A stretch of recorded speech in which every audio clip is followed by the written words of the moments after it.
बात कर रही है। बैठ जाइए, कहाँ जाइएगा, कहाँ जाइएगा बहन जी, बैठिए, यहीं बैठिए, यहीं बैठो, यहीं बैठो, चीजें आपकी स्वतः समाप्त हो यहीं बैठो। जाती है। कौन किस जाति का है, किस धर्म का है, हम आप नहीं जानते। अगर ऐसा नहीं होता, आज भी दक्षिण भारत के मंदिरों में महिलाओं का प्रवेश वर्जित है। समाज ने जो बांट रखा है, छोटे लोगों का प्रवेश वर्जित है। क्यों भाई? क्या ईश्वर पाने का अधिकारी से बड़े लोग हैं, हम आप नहीं हैं?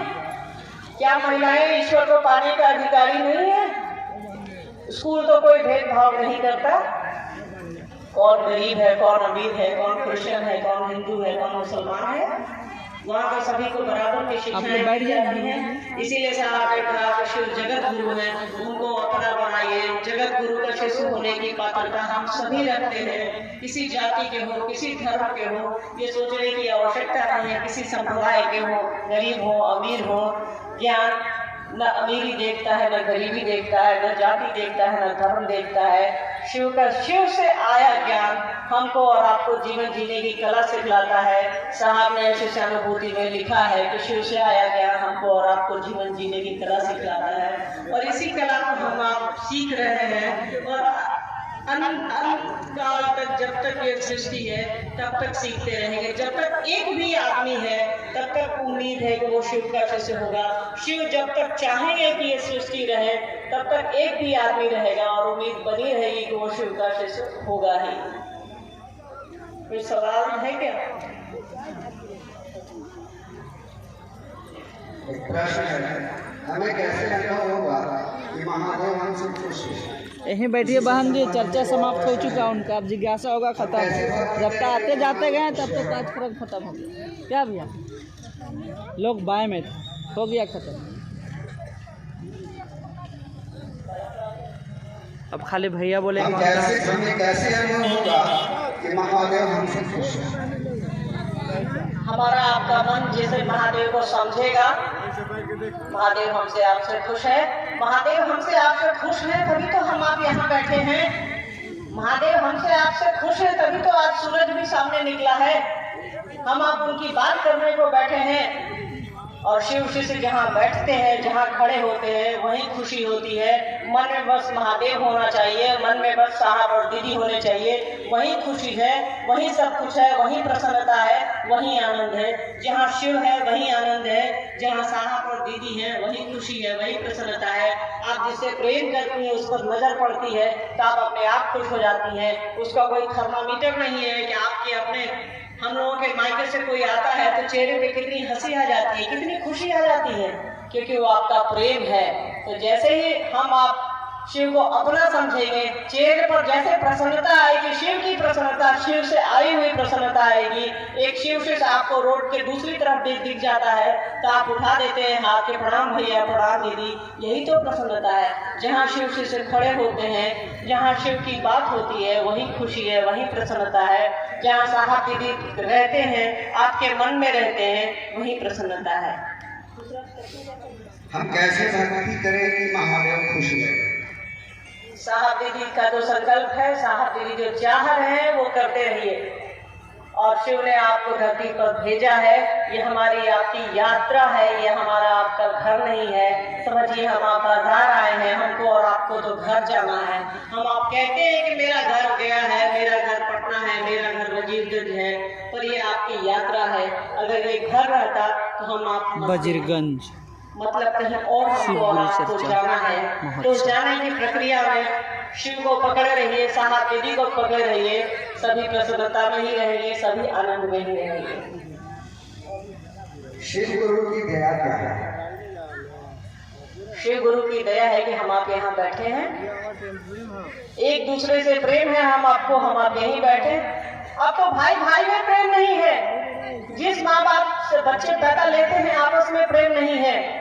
हम आप कैसे एक दूसरे के साथ बैठे हैं, ये प्रेम का सबसे बड़ा उदाहरण है। ये शिव शिष्यता और शिव की दया का सबसे बड़ा उदाहरण है कि आज यहाँ हजारों की संख्या में हम आप बैठे हैं और मुझ जैसे आदमी की बात सुनने के लिए आप यहाँ बैठी हैं। यही शिव की दया है, यही गुरु की दया है, यही हमारा आपका मन है।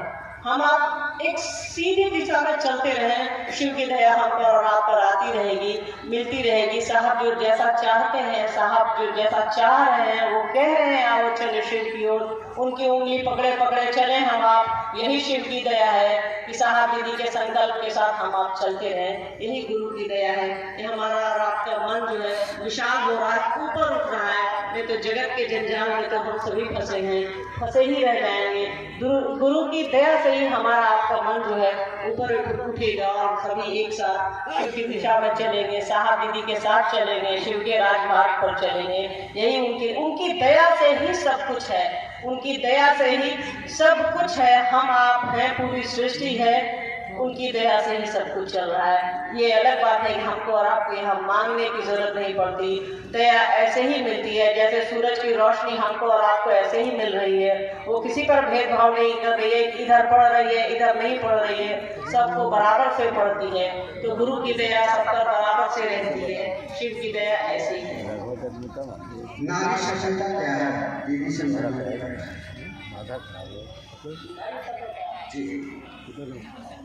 परमात्मा ने ईश्वर ने गुरु ने परमात्मा ने बनाया पुरुष को और स्त्री को, नारी को और पुरुष को बनाया। तो कायदे से देखिए तो हमारी आपकी सभ्यता पर बड़ा सा प्रश्न चिन्ह है। पर खैर ये देश हमारा है, जैसा भी है, गुड़ का लड्डू टेढ़ो भला, अपना देश है।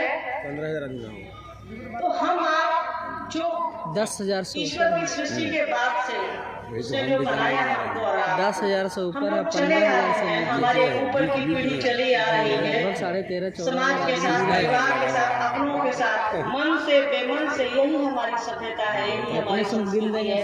हम अपनी परंपराओं को ढूंढ रहे हैं, अच्छी परंपराओं को ढूंढना चाहिए, बुरी परंपराओं को छोड़ देना चाहिए। तो बुरी परंपरा और अच्छी परंपरा का भेद आपको ज्ञान से आएगा, जो गुरु देते हैं। गुरु ही हम भारत देश में लेडीसें महान प्रकाश की ओर ले जाते हर हैं। पूजा वो सबसे समय ज्यादा आएगा लेडीसें जब हम अंतर और कर हम लोग सकेंगे बॉडीगार्ड कहाँ सांप है, कहाँ बिच्छू है, गण लोग क्या है, बॉडीगार्ड है देवी तो शिव लोग। की दया ऐसी होगी। इसलिए हम लोग खड़े एक हैं और नई हम लोग संस्कृति बैठाए हुए हैं। बनाएंगे, एक नई सभ्यता ध्यान से सुनिए बनाएंगे, माताएं जहाँ बहन। स्त्री और पुरुष एक साथ चलेंगे। चलते तो हम एक साथ हैं ही, पर मतभेद हो सकता है, मन भेद नहीं होना चाहिए। व्यवस्थागत चीजें हैं, पारिवारिक हर जगह आप चलती भाई रहती है। पर शिव की दया से, साहब दीदी के आशीर्वाद से हम आप एक ऐसी सभ्यता बनाएंगे जहाँ नारियों का सम्मान होगा, जहाँ बच्चियों का सम्मान होगा, स्त्रियों का सम्मान होगा। यही हमारी आपकी सभ्यता होगी। इसके लिए कोशिश खुद भी करनी है। बच्चे गिर जाते हैं तो हम लोग उसको गोद में उठा लेते हैं, इसलिए नहीं छोड़ते कि उसको महादेव ने 2 पैर दिया है वो खड़ा हो लेगा। हमको और आपको कोशिश करनी पड़ती है। यही फर्क है इंसान में और जानवर में। हमारे बच्चे जन्म लेते हैं तो माएँ दूध पिलाती हैं, जानवर का बच्चा जन्म लेता है तो वो 4 पैर पर एक बार में खड़ा हो जाता है। तो ईश्वर ने जहाँ हमको और आपको बुद्धि दी है, जानवर को ताकत दी है। यही फर्क है हमें और जानवरों में। तो हमारे पास बुद्धि है, बुद्धि लगा करके काम करिएगा, शिक्षा के साथ काम करिएगा, गुरु को अपना बनाइएगा, शिव को अपना बनाइएगा। तो शिव से आया ज्ञान हमको और आपको जीवन जीने की कला सिखलाता है। तो एक नई सभ्यता बनेगी, एक नई संस्कृति बनेगी जहाँ ऐसे सवाल नहीं उठेंगे। आ रहा है मेरा ठीक आता है वीडियो मारे ना, आप हैं, लेकिन देखिए कैसे आप हैं, भविष्य में भी कोई शिव से समारोह है, कम किया हुआ है। बराबर से बढ़ाना है, बढ़ाइए। ये याद रखिएगा। साहब दीदी का उत्तराधिकारी जितना हम हैं, देखिए आता है उतना ही ना आप हैं, उतना ही ये है, उतना ही वो है, सब है। भविष्य में भी कोई होगा उतना ही का होगा, ये याद रखिएगा। उन्होंने बराबर से दे दिया। उनके पास जो भी चीजें थी उनके पास तो एक ही चीज थी, शिव थे, शिव हैं और शिव रहेंगे। उन्होंने बराबर से शिव को बांट दिया है। अब आप पर निर्भर करता है कि गंगा के पास खड़े हैं तो कटोरा लेके जाइएगा, कि बर्तन लेके जाइएगा, कि बड़का टैंकर लेके जाइएगा। ये आप पर निर्भर करता है कि आप कौन सा बर्तन लेके आई है गंगा के किनारे गंगा जल लेने। शिव ने साहब को दिया, साहब ने हम सबको बराबरी से दिया, दीदी ने हम सबको बराबरी से दिया। हम सभी साहब दीदी के उत्तराधिकारी हैं, ये याद रखिए।